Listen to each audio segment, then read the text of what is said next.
స్థాపనకు doctor BR Ambedkar చేసిన విశేష కృషిని ప్రముఖుల నుంచి సాధారణ ప్రజల వరకు స్మరించుకుంటున్నారు. ఇప్పుడు ఆ వివరాలు చూద్దాం.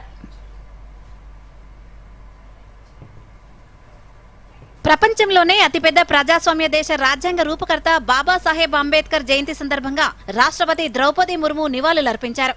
న్యాయవాదిగా, ఆర్థికవేత్తగా, రాజకీయవేత్తగా, సామాజిక సంస్కర్తగా విభిన్న బాధ్యతలు పోషించిన అంబేద్కర్ సేవలను రాష్ట్రపతి గుర్తు చేసుకున్నారు. ఈ ఉదయం పార్లమెంటు ఆవరణలోని అంబేద్కర్ విగ్రహానికి రాష్ట్రపతి పుష్పాంజలి ఘటించారు. అంబేద్కర్ జయంతి సందర్భంగా ఉపరాష్ట్రపతి జగదీప్ ధన్కడ్ రాజ్యాంగ నిర్మాతకు నివాళులర్పించారు.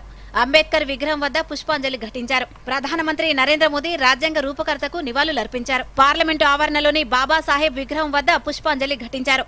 అంబేద్కర్ స్ఫూర్తితోనే దేశం నేడు సామాజిక న్యాయం కలను సాకారం చేసుకునే దిశగా కృషి చేస్తోందని ప్రధాని ఎక్స్ వేదికగా పేర్కొన్నారు. అంబేద్కర్ ఆచరించిన సూత్రాలు, ఆదర్శాలు నేటికి ఆచరణీయమని అన్నారు.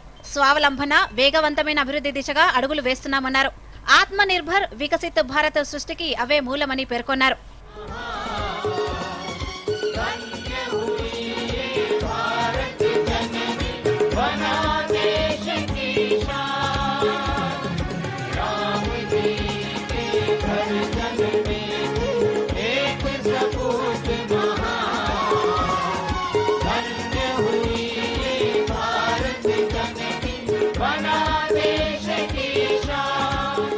లోక్సభ స్పీకర్ ఓం బిర్లా, కేంద్ర మంత్రులు జేపీ నడ్డా, కిరణ్ రిజిజు, అర్జున్ రామ్ మేఘ్వాల్, పీయూష్ గోయల్, ఏఐసీసీ అధ్యక్షుడు మల్లికార్జున ఖర్గే, లోక్సభలో ప్రతిపక్ష నేత Rahul Gandhi, Congress parliamentary party chairperson Sonia Gandhi, Delhi ముఖ్యమంత్రి రేఖా గుప్తా, హర్యానా మాజీ ముఖ్యమంత్రి భూపీందర్ సింగ్ హుడా తదితరులు పార్లమెంటులోని అంబేద్కర్ విగ్రహానికి నివాళులర్పించారు.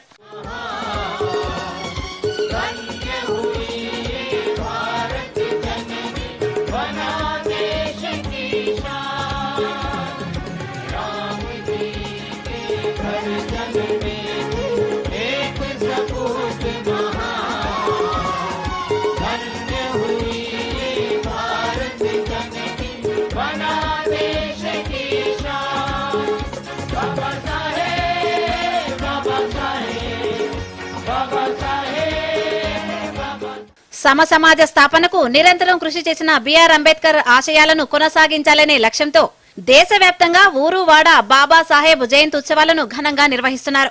Bureau report, Doordarshan news.